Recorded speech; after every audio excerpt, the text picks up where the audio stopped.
Welcome to an all-new episode. We're back to normal, folks. Finally, this is your pop culture roundup for the week.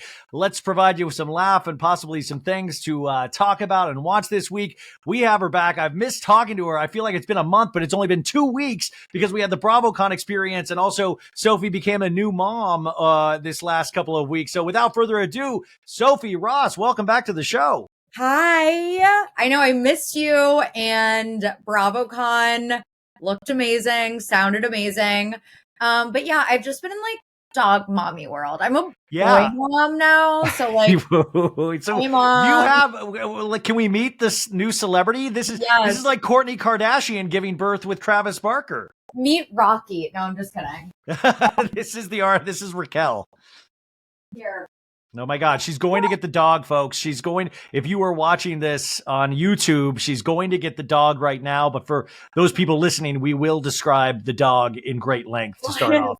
Brian, oh my gosh. Her, and you may have just heard me scream in the background because I almost just tripped and fell into his crate. Classic dog mom. Hi. Oh my God, so what kind of mix is this? He's on a mix. He's the real thing. He's the real. Oh my God! A mini poodle. Baxter, are you enjoying your life so far? He's loving it, I think. He's loving. Is he loving all the sports you're playing in the background? Yeah. The bros. My boyfriend has some bros over. Oh, so Baxter is really broing out right now. Baxter's one of the boys. Baxter's like, let me hang out with the dudes, Mom, please. There you go. Thank you. Oh my God. Are you over the moon? Has there been any accidents inside the house yet? Oh, there have been lots of accidents. Lots. Do you have to punish Baxter? He's just like a puppy. Like, he's a baby. He doesn't know any better. So it's just, like, it's exhausting and it's like messy, but that's like being a boy mom, That's what being a mom's all about. Is he like, he's scared? Like, how long did it take for him to get used to you guys?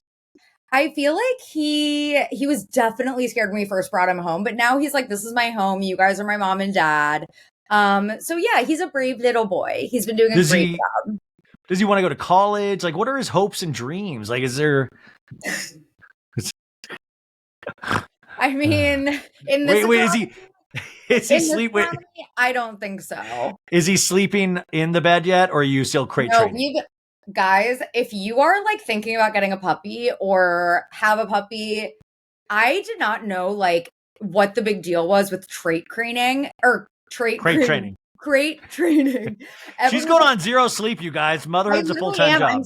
I'm so freaking sleep deprived, but everyone was like, you need a crate train. And I was like, I don't know like why it matters. Like, what's the big deal with this crate? It's amazing. It's amazing because he just goes in there for sleep. It's his little safe space. He loves it. No accidents because it's this like small little area. He lets you know when he has to go to the bathroom. And whenever we leave the apartment, which is like not frequently because it's only been like 2 weeks, but he's great. And it's great.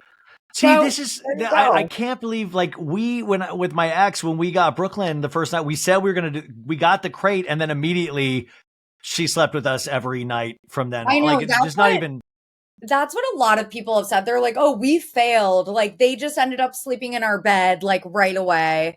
And I could see ourselves doing that had we not waited it out, because the first like 2 nights are the worst. But crate training, it lives up to the hype, you guys. You guys are so responsible. That's wild. I really am shocked. Congratulations on that. That's huge. So motherhood's amazing so far. Also, I almost texted you last night because I went to a sports game. I went to a sports game last night. Like, what was that?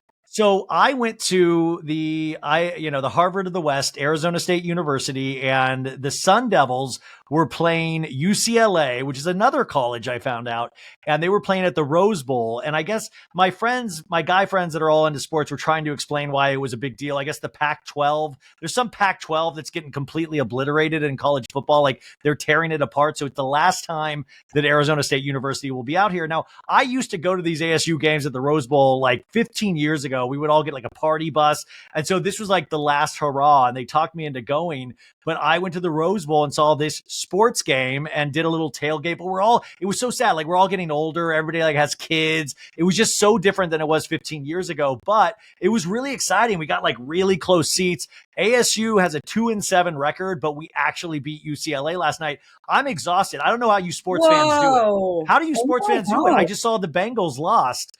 And but they still have a winning season. I'm in a bad mood then. I'm going to be pissed off for the next hour. I was talking, Ryan, fuck you. I was talking to my buddy that's from Cincinnati who was there last night, and I said, "Oh, my co-host has kind of a little thing for Joe Burrow," and he goes, "Don't we all?" And I was like everyone does. Like literally everyone calm does. Down. But sports is pretty exciting. It sucks that we lost, but season's not over. I actually was in a Twitter spat with someone today about the Bengals. This person is on Bengals Twitter, like a Bengals fan, but they are admittedly only a fan since 2020 because they were an LSU fan, which is where Joe Burrow played. So they're only a fan of Joe Burrow, really, and became a Bengals fan since then. And he's always tweeting like, "Season's over, guys. That's it. Our season's over." And I'm like, you're such a fucking bandwagon fan. Like, shut up. Like, you've only been a fan for 3 years. Like, don't speak for us. Like, the Bengals season is not over. Like, we haven't lost hope. So, well, that's exactly me with Vanderpump Rules. I stayed around season 8, season 9, and then season 10 blew it out of the water. But I stayed. I stayed with that show. Exactly. We're not fair weather fans of Vanderpump, of Real Housewives of Beverly Hills, Southern Charm. Yeah, Southern Charm having an amazing season. I know. When Ryan at the beginning was like, "What shows are you watching?" And I was like, the first thing I thought of was like Southern Charm. And then I was like, otherwise, like, what shows am I watching? Well, did you watch Beverly Hills? Yes. I have like 20 minutes left of the most recent episode of Beverly Hills. Okay, so you got past the part of Sutton being upset that they didn't bump and grind on her at the strip club. Yeah, because she's on the America's Board of Ballet or whatever. I'm on the American Ballet Federation. How dare you try to hump me? Yeah, exactly. But I thought it was secretly kind of sweet because you could tell she wanted to get humped on and she didn't. And it just goes to show you, no matter if you're on the ballet company like board, you still sometimes don't get everything that you want in life. And for me, I felt bad for Sutton. No, yeah. I think that deep down it was because she wanted to be selected to go on stage. Yes. I don't think that her being on the American Ballet Association board or whatever it is. Yeah. I don't think that had it. That seemed very out of left field for Sutton, so I'm not buying that. I think that she didn't want to admit that she wanted to get humped. She wanted her face in the crotch. Yes, dude. Well, that's what I was like. We kind of missed out. Like, I really wish they would have pulled her up at some point because we now have missed that scene of like, imagine Sutton. Like, would she have gone along with it of like, yeah, get on in there. I say, get on mama's lap. Like, Sutton is probably like extremely horny. Like, Sutton is horny of all of them. I know that we do have like a few. We have Garcelle. Who else is single on the cast? I mean, Erica J. I think Erica Jane has a couple. Like, we actually have maybe like the most single housewives. I mean, Kyle's in a long-term relationship. Morgan Wade. Yeah. So, depending on who you ask, maybe Dorit, depending on who you ask. But Sutton's definitely the horniest for sure. Well, I mean, that would be great if the American Ballet Company did have an emergency meeting that next day. And they're like, oh my God, we just got word Sutton was slutting it up at Magic Mike's in Vegas. Like, I don't even think it would have been on their radar at all. No, it wouldn't. Of course it wouldn't have. What, they're going to put out an Instagram statement? Yeah. This is not what the American Ballet Company is all about. This is not the kind of dancing we do here at the American Ballet Association. Did you see Erica Jane, though? Like, it's still haunting me. Her face when she's getting humped on, she was like, she was like suckling this man. It was weird. Oh my God, stop. It's disgusting. But yeah. It was way too serious. But I love the ridiculousness of it. I thought that was so funny to have a fight about wearing pants to Magic Mike just so you could get humped on, and then bringing all those dollar bills and then not actually being pulled up on stage. Was the pants was about being able to have dollar bills in your pockets and being able to spread your legs on stage. So Erica Jane Warren said everybody's got to wear pants if you want to get up on stage. So my thought is, and I don't know, my thought is, yeah, like if you're wearing a skirt, there's a chance one of the Magic Mike guys might accidentally, there might be bits and pieces touching, or maybe, like I think it's just more enclosed space with pants. It's like safer. It's an HR issue. The bits and pieces. Yeah, HR issue for sure. And then Sutton was in the bathroom because she stayed with Garcelle. She's like, Garcelle, I have a lot of vibrators, but sometimes I think if you use it too much, it can mess up your clitoris. Like she's like, it can mangle you down there. And I was like, this is wild. Sutton really is the horniest one on this group. Oh, 100%. So yeah, I think the issue was that Sutton was just like extremely horny. And then what happened and like, what did I miss in like towards the end of the episode? I'm trying to think towards the end of the episode. So like Vegas, they go to dinner and then they go back to the hotel room. And then the next morning, Kyle gets up at like 5:30 a.m. to work out because she's not drinking and she's eating right. And she takes her Birkin down to the gym. And Erica Jane was like, did you see Kyle? She took a Birkin. It was crazy. And then they got into a conversation, Dorit and Garcelle, that Garcelle was very honest and said, sometimes I don't want to share about my family with you guys because of situations that have happened here in the past. I don't trust you. And Dorit was like, how dare you? It was really like, because I can completely understand Garcelle after last season with Rinna and Erica Jane. Right. Exactly. Like they do hold things against you on this cast. Period. Weaponize things against you. That's extremely understandable. Also, can we talk about Dorit taking out $10,000 in cash for Christmas gifts, for holiday gifts?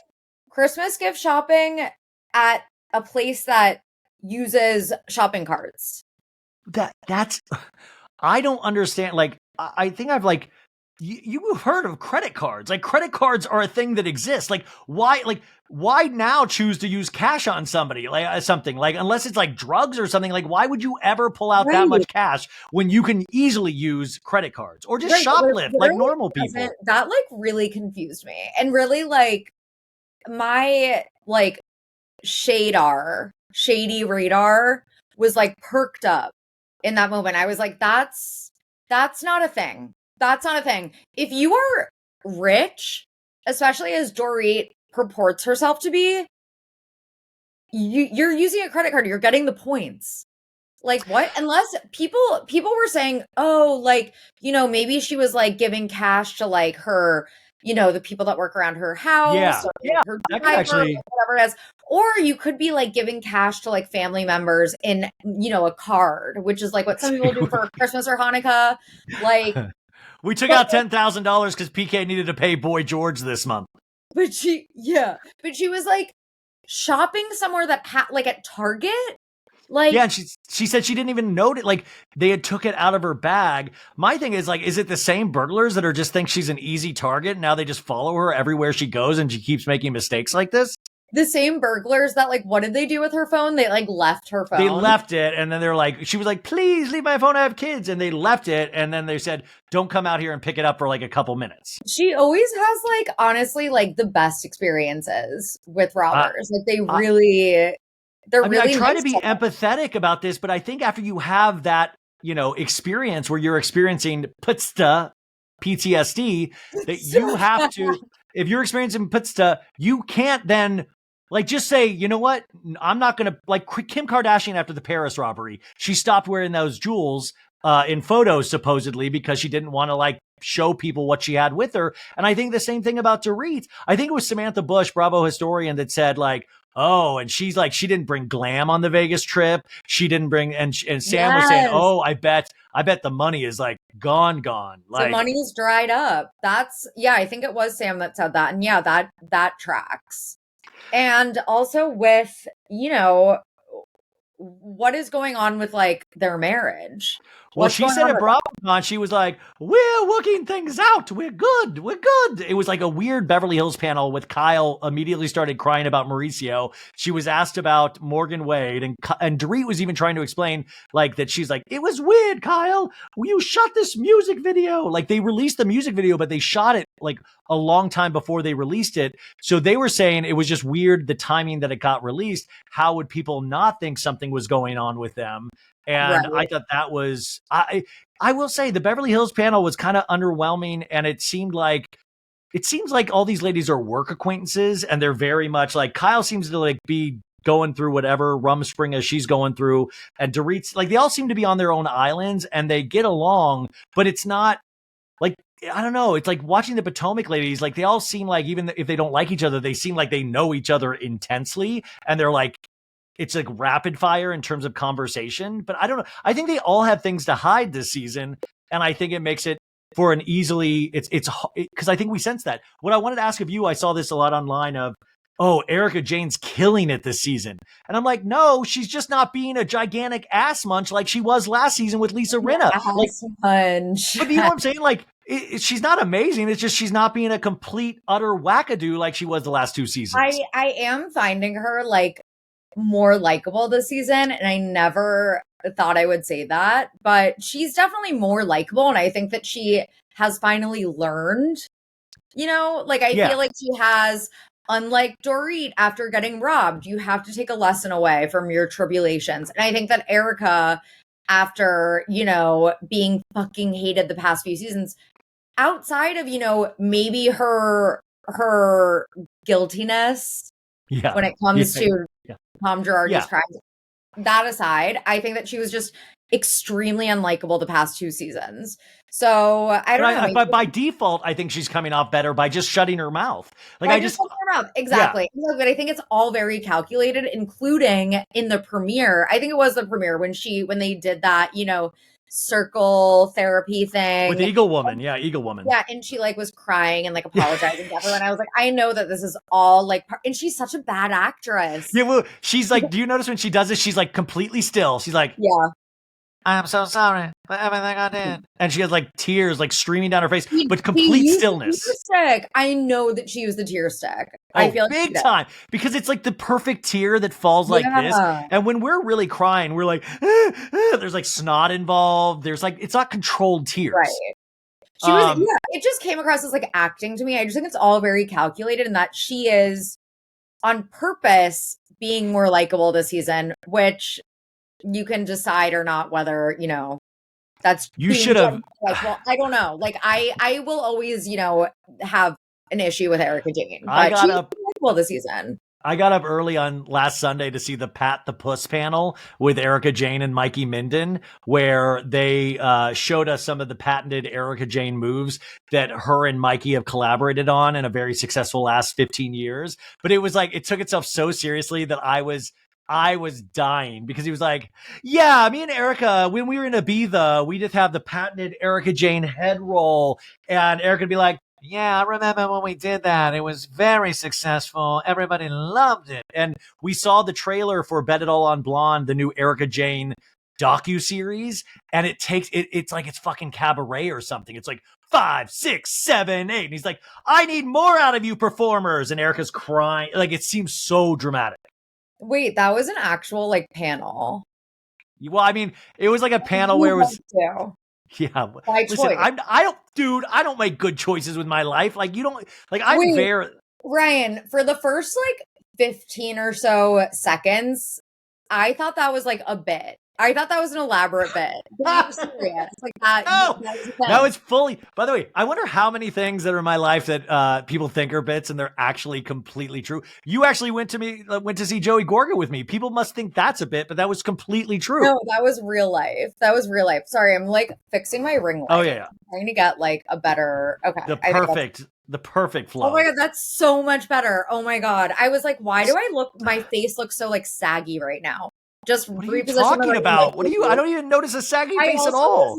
I also was late for the recording because I like picked a zit and it was like bleeding, and I was like, Ryan, I'm so sorry. Well, then I showed Sophie I have a zit right here that I got from it was such an intense sports game that I think I got a zit on my nose last night. It was so intense. Like your stress levels, the hormones, like pheromones just exploding everywhere at that sports arena or sports stadium, whatever. Anyways, I'm glad you said you watched Southern Charm because I don't really cover Southern Charm, but I think it's one of the most interesting seasons Southern Charm has had in a long time. So good. It's so good, you guys. It's so good. It's like mellow, but at the same time, all the relationships are there in terms of like Shep and Olivia, Austin and Shep and Taylor, Olivia and Austin. And then Craig with his conspiracy theories this week, and then JT and Rod. I mean, I think this is a winning formula. Craig's conspiracy theories, when he was like, so how did the pyramids just show up? And, like, could have been, the space people. I don't want to say aliens because that's derogatory. He was like talking about like space lasers and pyramids, and I'm like, where are we going with this? Where are we going with this?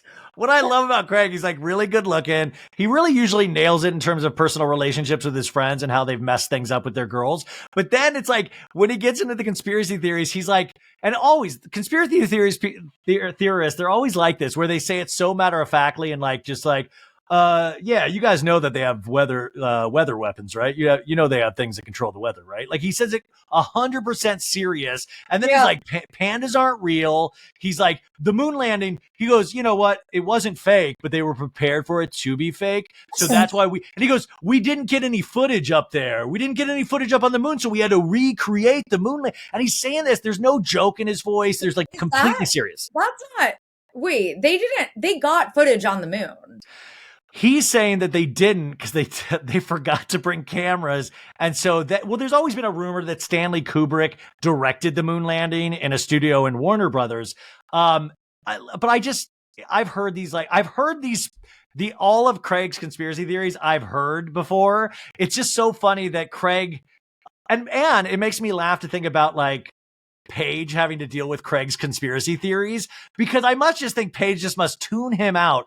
Because I just like, you could say a lot of things about Paige, but I don't fully believe Paige is full conspiracy theorist. Like that must really bother her about Craig potentially. No, definitely. Yeah. Like Paige, please, like just cut him loose. Like, I'm telling you, they are going to be married and have a family, and she is going to fight it every step of the way, but they will be together for the rest of their lives. Wow.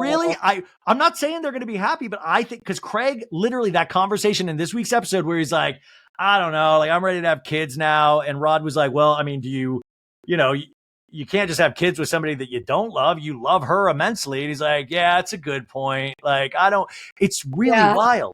He's like, what do I do? Like, leave the love of my life and like, find some random person to have a family with because that's how much I want a family. And it's like, well, like, I don't know what to do for you, man. And then it's funny because he starts every day on the show with calling Paige from the bed. And Paige is always like, what's up, fart knocker? What's going on, bro? And he's like, just sitting here. And then like he tells her some kind of gossip. She likes it. And then he's like, okay, I gotta go. Love you. It's like, by the way, it seems like a very real relationship in that sense. Like not everything's Travis Kelce and Taylor Swift in Argentina, you know? Oh my God. Wait, okay, we can't talk about that yet because I want to stick with Southern Charm. Yes, please. So also the part where Paige was like on the phone, it was perfectly timed when Olivia ran up to say that Shep and Taylor were in bed together. Yes. Paige was like, yes, this is the dirt I need. But also it doesn't seem like they actually like had sex. I believe them. I believe them that they like actually were like fully clothed and just sleeping next to each other. Shep was in his full outfit from the night before. Yeah, like I actually believe that. So I don't think they had sex. They clearly might at some point during the season, based on, was that what they showed in like the preview for the season? Yeah. Was that the scene of them in bed together? Yes, I believe so. Okay, yes. because I was thinking there had to be a different one because it really did look like they had sex in the preview, but I guess not. Well, my theory is Shep potentially tried, and then at some point he probably blacked out. He was like, I can't, like he got tired. Like I bet he was like, it was probably close, because the fact that they were even sharing that bed at all is wild. And it shows you how real that breakup is, because I think to Taylor, like I think Taylor obviously is super heartbroken, so much so that she's not thinking straight. She's sending like tasteful nudes to Whitney. She's like, what? Like you can tell she is like fully heartbroken by this dude. So you make really bad decisions. And earlier that night had an amazing fight where Shep's like, don't fuck with me, Taylor. Do you enjoy it? Do you like poking the bear? And Taylor's like, do you like cheating on me? And he goes, I mean, sometimes it was fun. And then she throws wine on him. And you can see Craig and Rod in the background going like, and they have their tinfoil hats on. They're like, oh my God. Like, it's crazy. That was insane. Also, Taylor, I mean, what did you expect? She clearly wants camera time by going to Shep's during this like boys weekend and where Olivia is going to be. Like, why are you going? Well, I mean, first off, it's filming, but second off, I think it's like come the Whitney text of like, come one, come all. It's like, yeah, I am still on the show, and F you. I'm going to keep highlighting. And when Shep doesn't do himself any favors by saying sometimes it was fun to cheat on her, like that's like some bullshit, like Hunter S. Thompson. Fair, though, about him losing ping pong. Who knew that JT beating Shep in ping pong would lead to this? Oh my God! So JT, I sent you a picture of at the Bravos. Yeah. They had me seated very good. JT seemed like he was having the time of his life this weekend, and then I DM'd with JT on Friday. I think he's going to come on the show after the reunion. And but JT, I kind of like that he's not fully in the like I like that he calls how ridiculous Shep and Austin are. He might be ridiculous as well. Yeah, I'm into JT, and I know a lot of people are like, ew, he's so creepy, which yes, but like in like an innocent way so far. So like I'm into it. I talked to Olivia last weekend, and she said she will definitely never hook up with Austin again. Austin got a little flack from her at the Southern Charm panel. I watched that clip. It was so good. Oh, dude, him and Sandoval all weekend were like the pouters. Like they were pouting the entire weekend. He's so manipulative. I will say though that I'm between the Shep and the Austin argument that came at the end of the episode. I'm team Austin in that scenario because Shep is literally just morphing into Jax. That was his I'm the number one guy in this group moment where like he's just so fucking bitter and he's realizing he's aged out of his looks and being able to, you know, get this caliber of young women, and he's mad at himself that he really has no career or no family to show for himself, and he lashes out. It's like misplaced anger. I think he hates himself and he misplaces it at Austin because he's always been jealous of Austin, which I just think is so like the parallels between early seasons Jax, early seasons Shep, yeah, that's great, and now in late seasons Jax. But Austin like should be looking at Shep as like the ghost of Christmas future. It's like, dude, this is where you're headed. And I will say this, like let's like Austin and Shep and Jack, like all those people, if you are just hanging out with them and it has no girls involved, it's probably a pretty fun hang. You'll probably laugh. You'll probably get drunk. It'll probably be a good time. But if you got them involved with your sister or one of your girlfriends or one of this, like that shit, like I would hate, like it's just, they know the power they have and they've abused it so many times, just like a lot of men do. But being on Bravo has not helped. Like I saw like girls throwing themselves over at Sandoval like last weekend. So it's funny, but it's funny when they can't then step up to the plate and go, listen, at the end of the day, I just want to have sex with a bunch of women, and it's really hard. I don't think I can really be good in a relationship because it really is so tempting to have sex with people that want to have sex with you. I've never had this in my life. And just be honest about it to that degree, but it's always excuses. Even back to the Madison, like it was always excuses instead of going, I just want to have sex with a bunch of people, and I do want a relationship, but I guess I can't have both because it seems like it hurts your feelings. Right. I mean, I also think that, you know, part of Shep at least is probably like, damn, like I am alone in life. Like, I don't know. And sometimes he loves it. Sometimes he loves it. And then sometimes he gets sad. But I think that he is so angry at himself because he, you know, has nothing to show for himself being, you know, however old Shep is now, like 41 or something. I don't know. Not that that's old, but I feel like he really, his entire life for 40 years, all he did was get fucked up, do drugs, get sweaty and gross. Drink out of milk cartons in the morning when you're hungover. Like, he's just like an overgrown frat boy. And I think that he is at least somewhat self-aware enough to realize that he's disgusting. I don't know.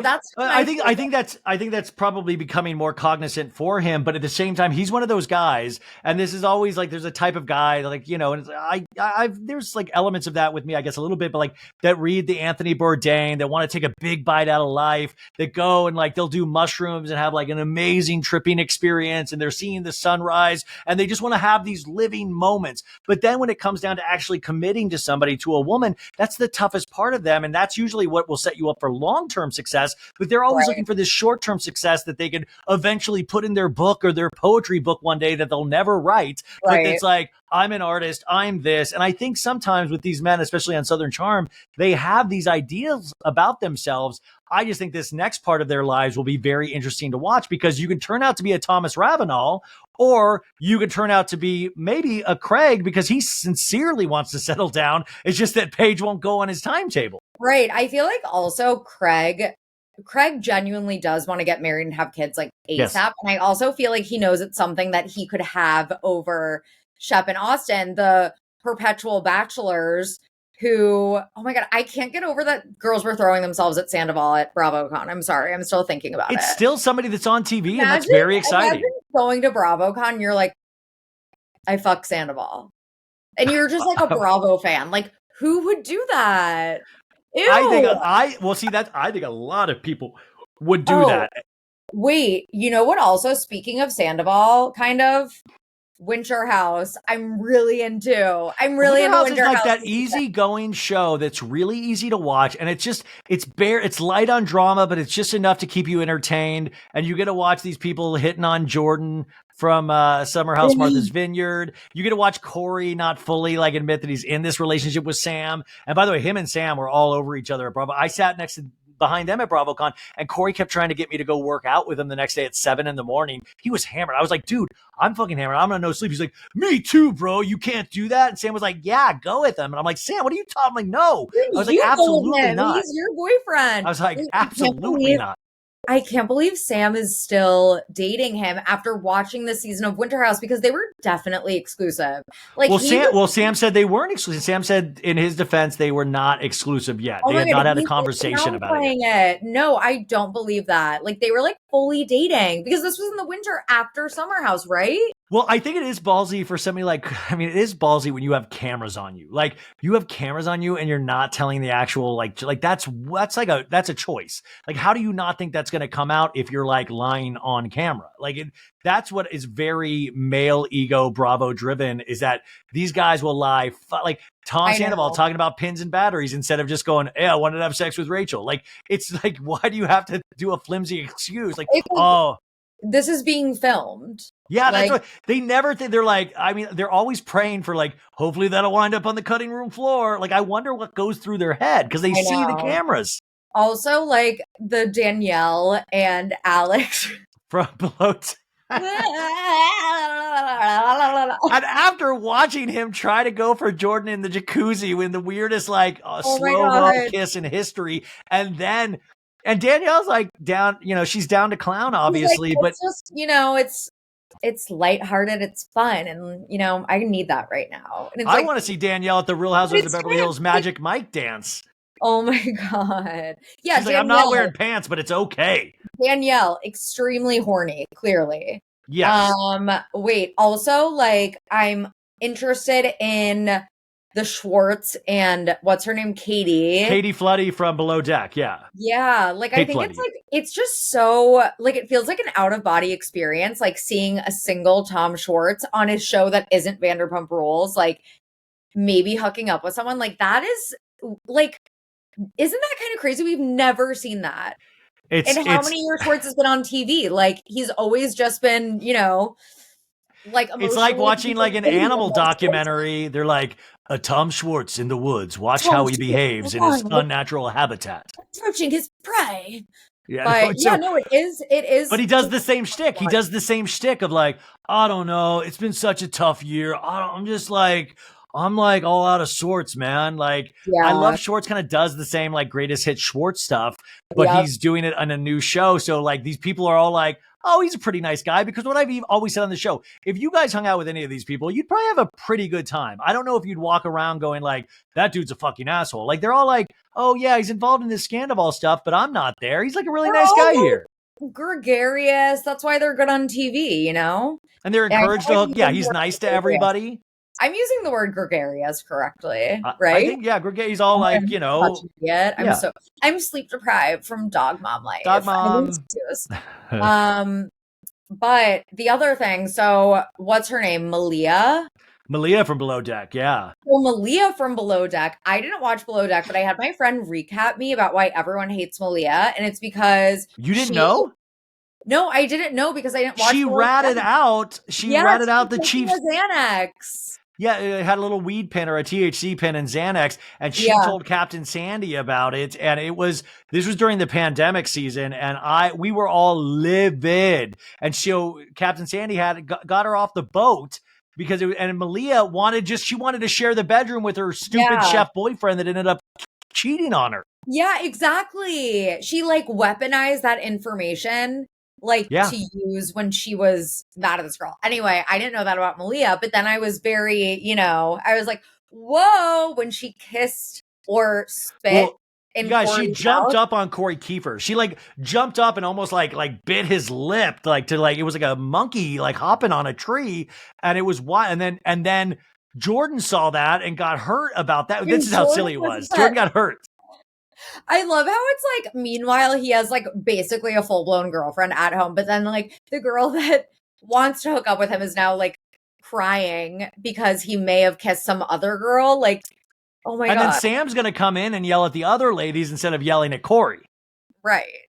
Well, I wish they would take all the men of these shows and replace them with extremely average men in their 40s. And you would not be getting any of this Malia jump. Like there'd be no fights. Like just like it's completely looks based sometimes. Like they're charming, but put an ugly charming dude in there and see if there's fights, you know? Right. So Bravo's firing on all cylinders. We got Potomac. We got Married to Medicine happening. We have Real Housewives of Salt Lake City. When did Potomac premiere? Oh yeah, Real Housewives of Salt Lake premiered last Sunday. Tonight's the second episode. Wait, I missed. You're too busy with the dog lately. This dog has changed you. God. I'm so sorry. Like, how the fuck did I not even know? But that's also like kind of Bravo's fault because how did I not know Potomac premiered? But why did they put all those premieres on BravoCon week? It's like your core audience is all at a convention center instead of talking about your show. I was just following like BravoCon content. Oh, so wow. Sophie was like, I don't know. I think it's kind of Bravo's fault, really. It's not mine. It's Bravo's. My fault. Like I did my part. Like you would know if I was trying to kiss him. Wait. So you're not watching Salt Lake City this season? No, I am. It's so good. But you didn't watch this past week's episode at the roller skating rink with Lisa, and then at the end, Lisa and Monica with the sound bath? I did watch that.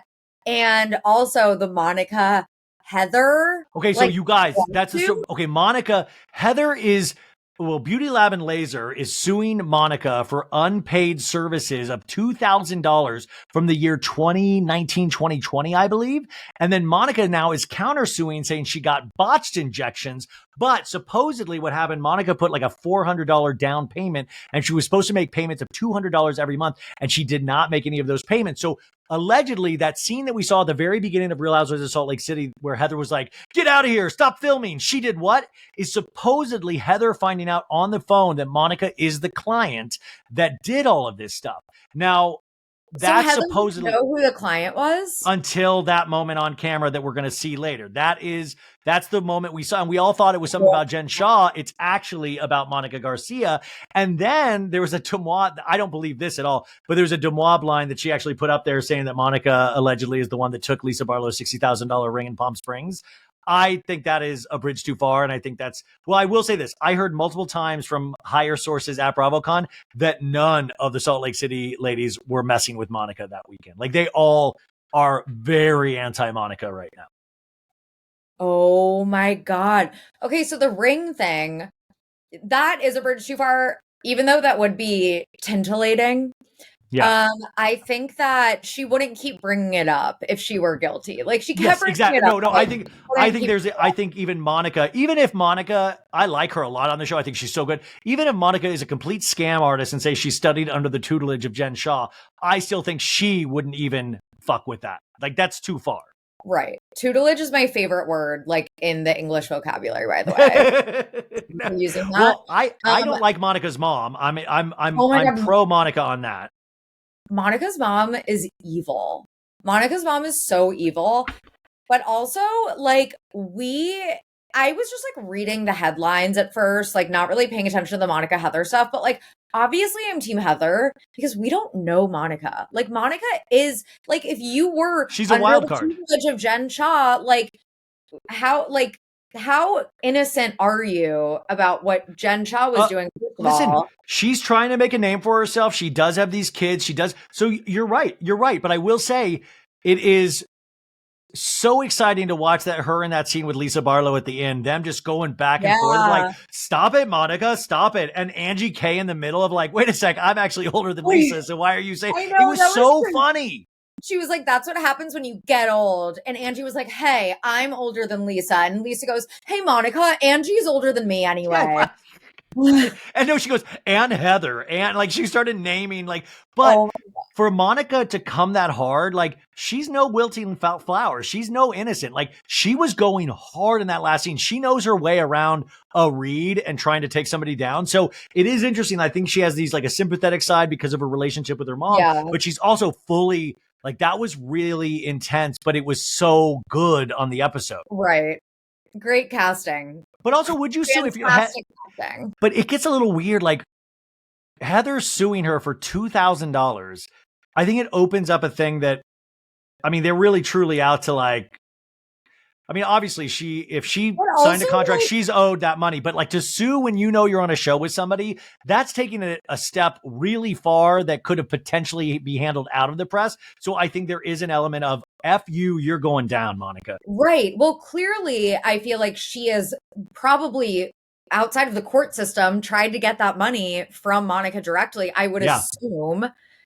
And the fact that like Monica is doubling down on being botched, well, you have to have innocent evidence of being botched if you're gonna like use that argument. She said she had botched. You had to have like taken photos, right? Like I don't know. Like, oh my God, like taking it to court, like holy shit. I just had this thought of they're fully like, you know, Heather's suing Monica, and then Heather's like, I need to get in the mind of Monica. And we have like kind of a Silence of the Lambs where Heather goes to prison to see Jen Shah. And it's like Silence of the Lambs, Anthony Hopkins. And so like she's led down this dark hallway and everyone's like, sure. And then it's like, and then Jen Shah's like, you know, just standing up like Anthony Hopkins of like, I was expecting you, you know, and it's like, Heather's like, hello, Shah, Miss Shah, I have a question about Monica Garcia. Oh, Monica, yes.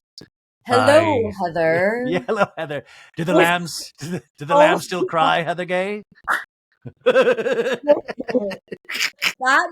would have been a good SNL sketch. Well, you know what's not a good SNL sketch? Any fucking sketch that was on SNL last night. Did you watch SNL with Timothy Chalamet? I watched it today.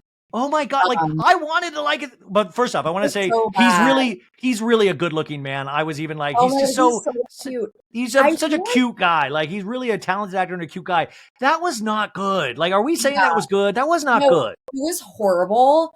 And it feels like they're really trying to cater to like, you know, the very online people with the Kevin James meme joke. And the Troye Sivan sketch. Troye Sivan sketch. It's like, I feel like 90% of the population like doesn't know what you're talking about just because they're not so like chronically online. Like we get it, but like. But you're chronically online. I'm chronically online. I know I'm a different age group, but like. It still doesn't make it funny. Yeah, that's what I'm saying. Where the kids like, I don't know. It was like, and also that Britney Spears like little thing about her book narration, that was so bad. And it wasn't bad because it was just bad because like even the impressions of like half the people didn't even sound like the characters they were imitating. Like I like Chloe Fineman, but it was like, a message about her getting like sexually assaulted. Like, oh yeah, to be funny. Like that's so like what?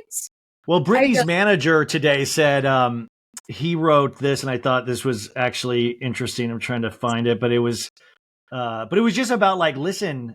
Oh, here it is. Britney Spears' manager on Saturday Night Live's parody of the singer's memoir. Wow, the writers of SNL are getting worse and worse. No wonder you all reached out to me to get Britney on the show. SNL is on life support. You all are pathetic, and Chloe Fineman isn't funny. Did you find her on Craigslist or something? I think Chloe Fineman is funny, but I just thought it was overall a really bad sketch on something that you shouldn't probably be like their take on it was so dumb. No, it was lazy. So bad. It was awful. I don't know. Timmy, come on. But I wanted to really like it. And Kylie Jenner was there last night. Did you see Kylie Jenner was at the after party? She got to go? Yeah. Yeah. And by the way, you live in New York. You could have been out there, but like, I don't know. Is Timothée Chalamet okay? I hope he okay. I hope he's okay. I hope he stays somewhat normal and doesn't like get involved in, you know what I'm saying, in the Kardashian vortex in a sense. Well, yes, completely. Kris Jenner also like promoted like the episode, like he's part of the family now. Like, shut up, Kris. But also, like, I always think about the advice that Leonardo DiCaprio allegedly gave Timothée Chalamet about, you know, the industry, about having a, you know, successful career in Hollywood. And he allegedly said, don't do superhero movies and don't do drugs. Don't do hard drugs.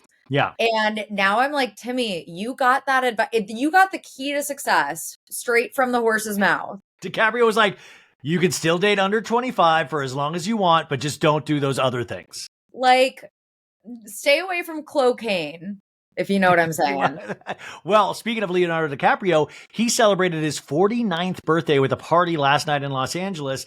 And it was funny because it was just a reminder of like, man, we're all getting old. It was like Snoop Dogg. Like I saw a picture of him. He was looking old. Like it was all these old people. It was like, you know, Tobey Maguire, like the whole like, you know, Pussy Posse. But then Olivia Wilde, the director actor, was there and she left with Chris Rock.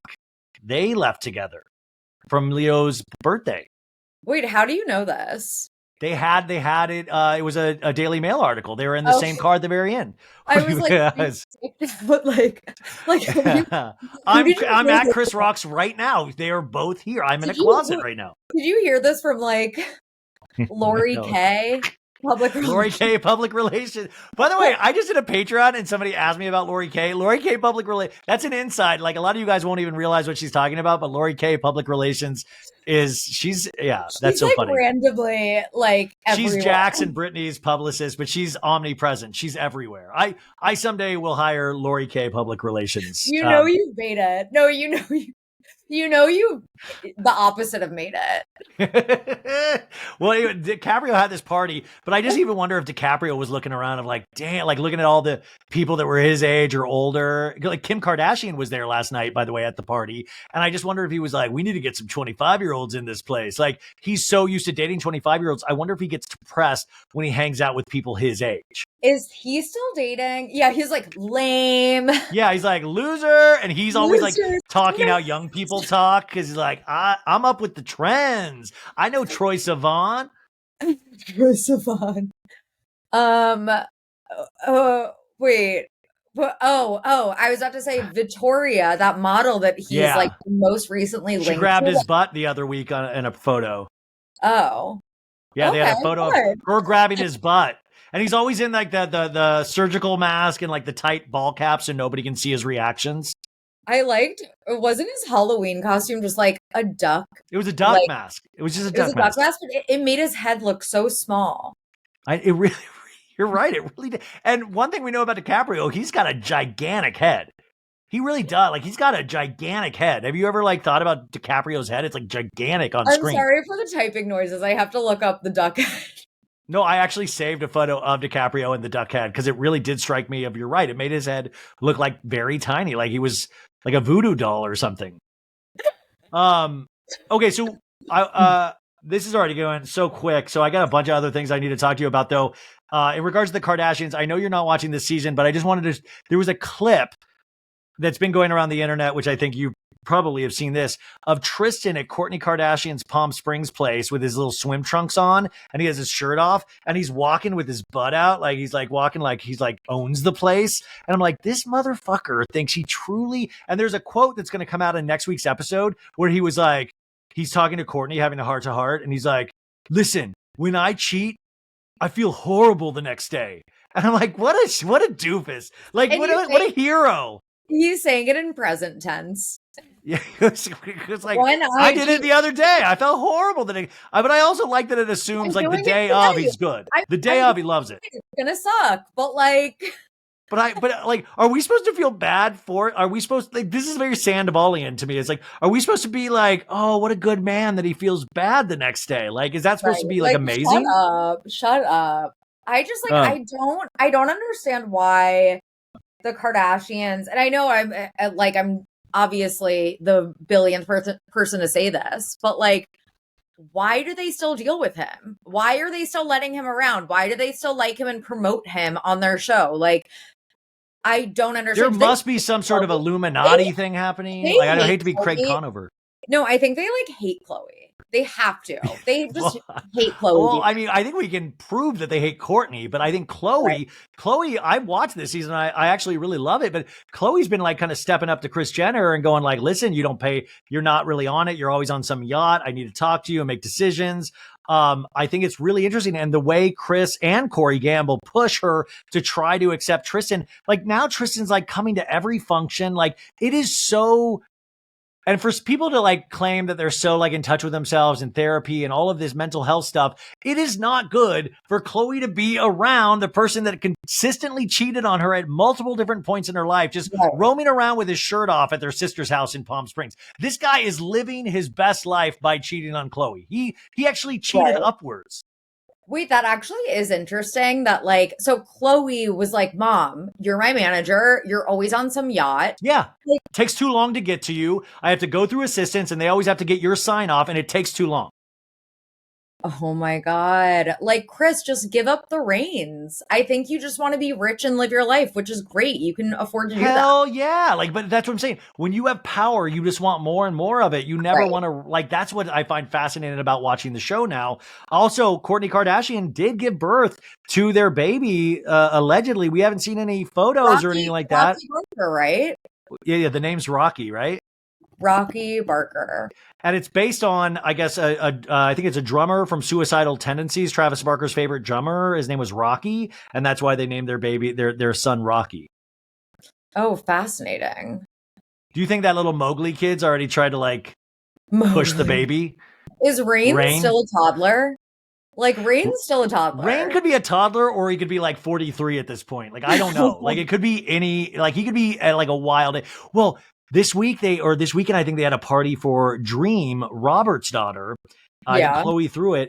And I right before I was talking to you, Page 6 had this like headline of like, Robert Kardashian makes rare appearance at his daughter's birthday. And I'm like, can we stop treating this man like he's Bigfoot? Like he's just lazy. He's not like hiding. Like he's just lazy. And it's like cool that he doesn't want to be a part of the show. But can we stop acting like he's like Howard Hughes? Like it's not like he's like, it's wild how we treat this man. I want to know what Craig's conspiracy theories would be about Robert Kardashian. Okay, yeah, I'll tell you something about Rob Kardashian. It's very known that Rob was replaced by a clone in between the E and the Hulu season. We all know it.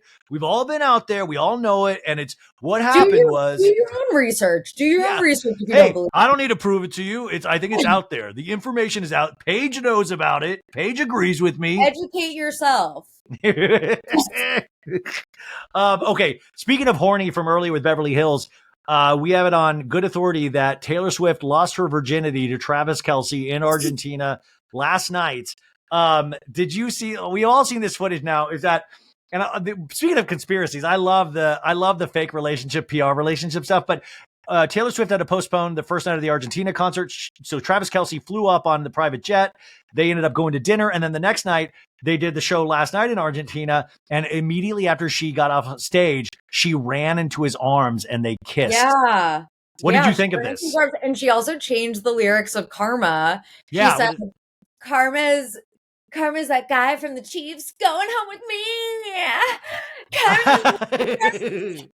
I don't know what it is. It makes me like, listen, I feel my ovaries. It makes me giggly. Yeah, my ovaries warm up when I see this stuff. I was like, I'm fully invested in this. I think it's very Notebook. It's very like, oh my God, this is like real love, because I was trying to think about this. I was comparing the Kardashians and the Taylor Swift in my head. It's like Kardashians are involved in all these businesses. They're like famous for being famous. That's valid in its own sense. Taylor, we've seen grow, work, all of this stuff. And there is something very pure when she does get into a relationship, or when she gets into a relationship with somebody like we don't like the guy from the 1970 or Maddie Healy. But I think there is something that like we want, like she seems like she loves big according to her songs. We want to see that. We want to believe in something that seems nice, that seems like they're really happy. Isn't that the fun part of love, when you really want to see somebody? Yeah. Even if you're a billionaire. And I feel like at first I was like, I don't know. I feel like he's just like an NFL player fuckboy, but like he did look so giddy in Argentina. Yeah, she's like, he's right next to the dad, her dad, and her dad seems into it. And he's eating his little chips while he's watching the concert. I will say he flew out of Argentina, I guess today, because he has to be back for Chiefs practice on Monday. And I thought, like, do you think when he gets on that field, people just give him nonstop shit of like, what's up, Karma? What's up? How was Argentina? Can I smell your fingers, Travis? Like, do you think they give him like nonstop shit on the field now? Oh my God. Like, honestly, smell my fingers. Yeah. Do you think? I mean, hey, Travis. Like, do you think Swift sperm donor? Did you hit it and quit it, Travis? What's up, bro? Wait. Does she fuck you, bro? Yeah, I heard Taylor pegged you in Argentina, bro. She's richer than you, bro. Yeah. Dude, by the way, speaking of that though, I did wonder, like, does he pay for the private jet, or is that her private jet? Does he go like, I'll pay for the gas? Like, how does that work? Travis has money, but like Taylor, like, she's a billionaire now. Like, yeah, but it would be a bummer to be a billionaire and then everybody just expects me to fly them around the world. Like, you're a billionaire, sorry, you got to pay for my flight. Like, yeah, but I feel like she'd want to. You know? I think she'd want to, but then later on when they have trouble, she might throw that in his face of like, I paid your fucking private jet to Argentina. Like, you know, and then he's like, dude, we talked about this. I would have taken Delta. You told me it was safer to do this. And like, I can just foresee a fight down the line if they're not splitting like 50-50, you know? No, you're right. That's true. Like, they went out to dinner the other night. Like, who pays for that? Like, that's the stuff I want to know, because he can't let her pay for everything, because you can't set that up, because he wants to be taken seriously in this relationship. And if he lets her pay for too much, or if he's like, you're right. He probably would not let her pay for much if he's, you know, the chivalrous kind of guy that he's making it out that he is. Well, remember in the Kardashians, like when like Yeezy was like really popular, and like Kourtney was like taking so many free Yeezy things and was always wearing Yeezy, but you could tell like she was just grabbing free shit. And I wonder if like Travis, like, I bet he pays full price for merch. I bet he buys like 80 things to give to people, but I bet he pays for the merch. I bet he doesn't get a discount, like on purpose. No, that's definitely true. The SAG strike is over. The SAG and AFTRA strike was ended last week. I think it was a good contract. There's some AI stuff that is still weird, but now we're able to talk about all movie and TV shows, and they're going to start filming again. So that's really exciting, because it was going to be really bad if, I mean, those Stranger Things kids would have been like 60 by the time they started filming again. They like already are, but also like Rain Disick. I feel bad now, because I just realized that this whole time I've been talking about shows like House of Usher, or like whatever, like scripted TV that I've been watching. But like, have you felt awkward about talking about it with me? No, I haven't felt awkward, because I think like there's a little, like, I checked with SAG when I did this of like, I could still talk about shows, but if I was in a show, I couldn't promote that show. But a lot of the shows I have talked about where I had like a guest on, like Judy Gold, the comedian, it was like a SAG waiver. So you could talk or highlight the movie. Like, I saw this movie this week, Saltburn, with Jacob Oh, Elordi. I want to watch it so bad. Comes out this Friday. I'm talking to the director tomorrow morning, Emerald Fennell, who directed and won an Oscar for Promising Young Woman. So I went and saw that. So excited. But that's why I'm talking to the director, because the strike was still happening. So I could only talk to and I'm so excited to talk to her. But they, Barry Keoghan and Jacob Elordi couldn't promote that movie because it didn't have the waiver. So now you'll see a lot more, like, Tonight Show can go back on SNL. Timothy Chalamet last night pointed out he can talk about the movies he's in. And so it'll be good for promotional machines. It'll be good for this show to be like kind of free in who I can get guest wise, because I think that's what we'll cover more movies and stuff like that. But I'm really excited for it to just go on because so many people were out of work and crews and stuff. Yes. It's definitely a relief. It sounds like, a good deal. Yeah, I mean, the AI stuff is still really weird. And I think Warner Brothers, in particularly David Zaslav, there's some like really weird stuff. Like you got to realize this is a business. And like when you mix art and commerce, I sometimes feel like commerce screws everything up and it really makes people do some weird things. And it's like, there's a lot of art out there. I can't stand his ass. Yeah, unless you want to hire us, and then we love you. Yeah, unless you want to give us our own show on Disney Plus. Wait, I have a question about Saltburn really fast. Is it out in theaters Friday? It's out in theaters in New York and Los Angeles on Friday. It'll be everywhere on Thanksgiving. I saw it this week. It was really funny, disturbing, different. I think you especially will totally dig it, because you also like Young Woman, and you also love the Chalamet movie, Flesh and Blown. Bones and all. Bones and all. Sorry, I always. But I'm saying it's all? No. But it's like it's interesting. The story. It's not an easy movie. It's a big swing, and I think it pays off in spades. But it's is that really a spoiler that there's going to be a cannibalism element? No. But there is weird stuff. And I highly recommend it, though. I thought it was really great to see in the theater, so I was excited to go see it. I'm gonna see it in theaters this weekend. I was just thinking that I miss. It's been a while since I've been in the movies. Yeah. Wait. Do you have 10 more minutes? I know it's like we're okay. I forgot this was out until this weekend when I was reminded and I started watching it. There's a new season of Selling Sunset out. Oh yeah, I know. I didn't realize it either. And I started watching it. I think I've watched 3.5, 4 episodes. It's pretty boring. It's boring and it's weird because there'll be there'll be real things of like Mary and Romaine trying to have a baby. And then like Amanza reveals something very dark, like in the middle of a conversation, but they'll do that in between like the normal Selling Sunset thing where they're like stepping at a restaurant with like perfectly lit with hair blown out. And it's like, it is so weird. And this season all takes place of like, we've got to sell these mansions before the mansion tax goes into effect in Los Angeles. So it's like this. All about the mansion tax ruining their lives. And then like the brothers are building an extension of the Oppenheim group on Sunset. They're building a bigger office and they keep going, you girls need to step up to pay for all of this. And like, it is so ridiculous. They're like, you don't understand. Everyone else in the business is closing office space. We're opening. We're opening. I just got to the scene where the two brothers get into a fight with each other because the one brother is like, we're going to put a makeup area right there. That's where we put the basketball court. We're going to put like pickleball right there. Like he has all of these things for the office. And the one brother's like, fuck this. Are you kidding me? What are we doing? Like we're like $1.5 million in this. And the brother gets like all pissy and like walks away from the other brother. One. You don't know. Never. And I will never learn their name. I know they're both Oppenheim brothers. Yeah, me neither, honestly. But I kept thinking, wouldn't it be great if it was the Oppenheimer brothers and it was the guy from Oppenheimer? It was the guy that did the bomb. He was like, I created a bomb, but now I will create the greatest bomb in the history of real estate.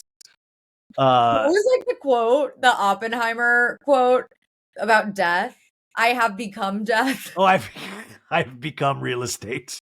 But it's weird, you guys, because it's like at no time do I believe these are real people, and then they'll say something real, and you'll be like, "What the fuck?" Like, oh my god, like when exactly. And then Chrishell's like, "My partner is non-binary."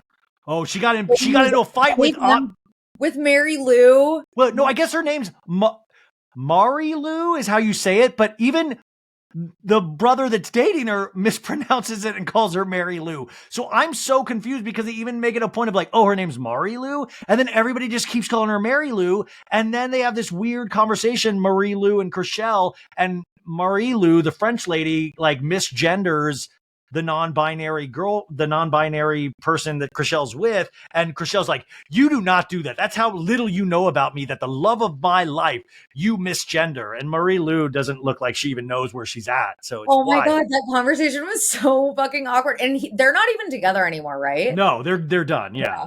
They're like, that's done. The thing. It's like it's too like glossy for me to like. So glossy that when they do something real, you feel like you're like, this can't you feel be like real. It's fake. Yeah, exactly. Yeah, it's so Adam weird. DeVello production. Yeah, The Hills. I mean, by the way, it's easily watchable, but at the same time, it's easily disposable because people forgot that it's already out, like that it's here and it's gone because they're doing the reunion tonight. I wonder how the ratings are. Like, I bet the ratings like aren't great this season because I didn't even know it was out. I've noticed with Netflix though, it doesn't even matter. People just like turn it on and fall asleep, and then it's just like another. Right. That's true. Okay. Two last things, but not deep conversations. I just wanted to say, congratulations to Keke Palmer, who was granted temporary custody of her child. This Darius Jackson, her ex, a lot of stuff popped up this week where she had video footage of them in their home, and he was abusing her. And this guy, we've known, he's been on our radar since the Usher incident when she saw Usher and got pulled up on stage and publicly tried to embarrass her and call her like, that's no way a mother should be acting. But you a mom or something. You a mom. This guy seems like a real bad seed, and I'm really happy she got away from him. And I saw stuff online, just women oh, he was doing this. Well, why did she stay with him? And it's like, you guys have been in like abusive relationships.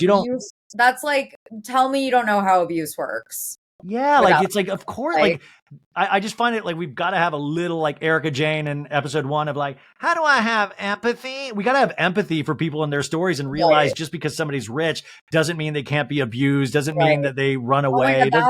The images, the footage of her being abused are so sickening, so trigger warning. Yeah.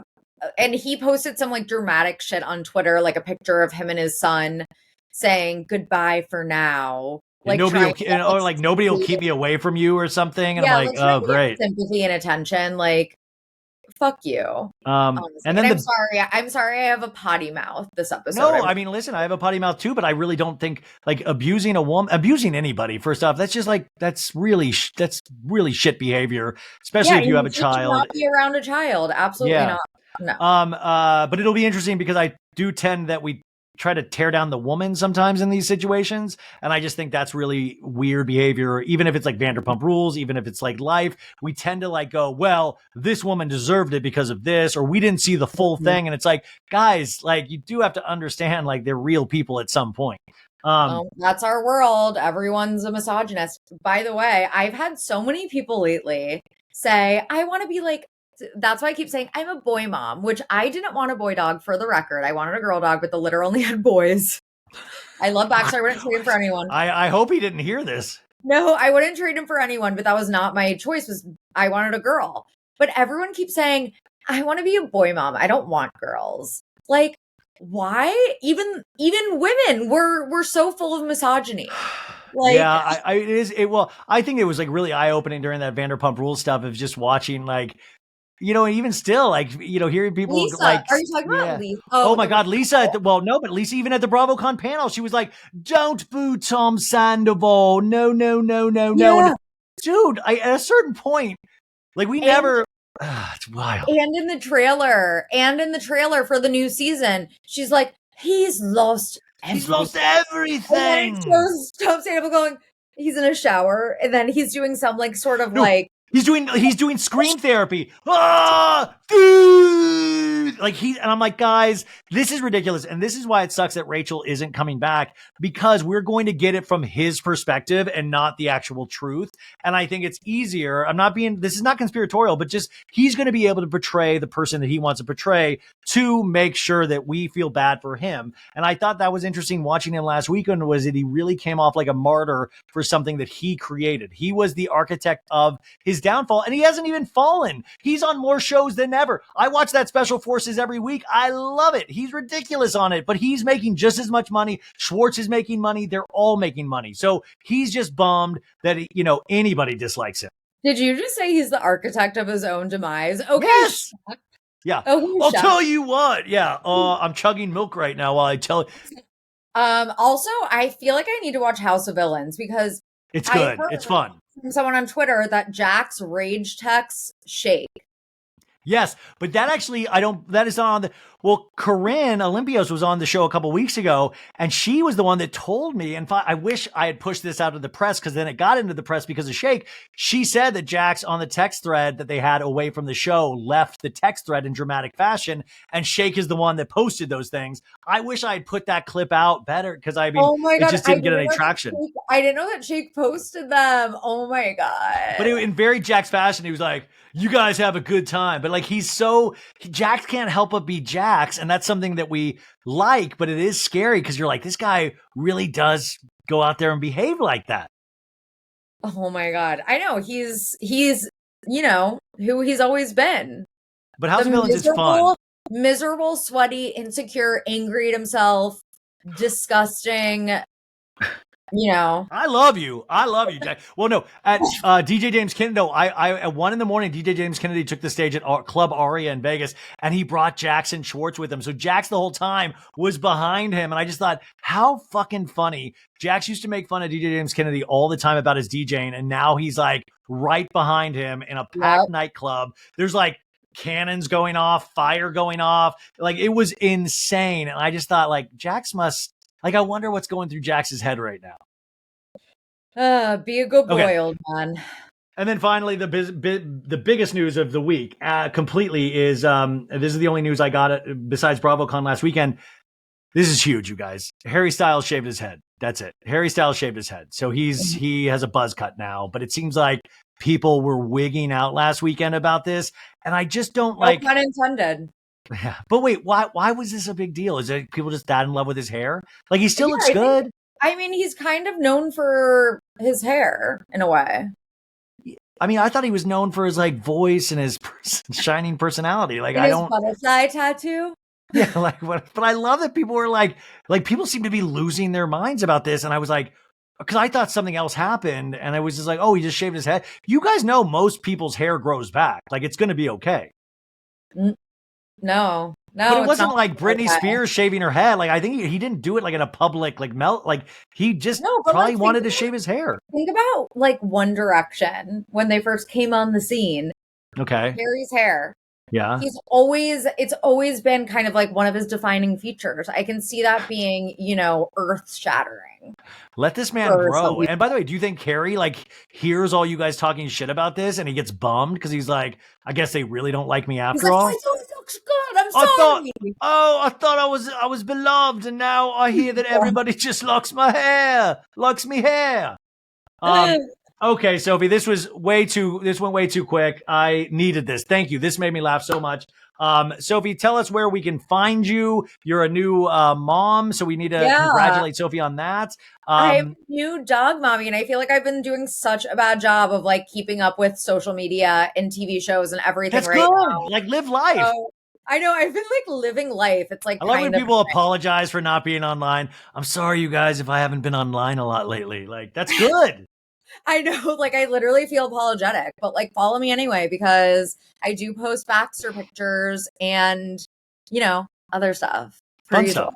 Yeah, per usual.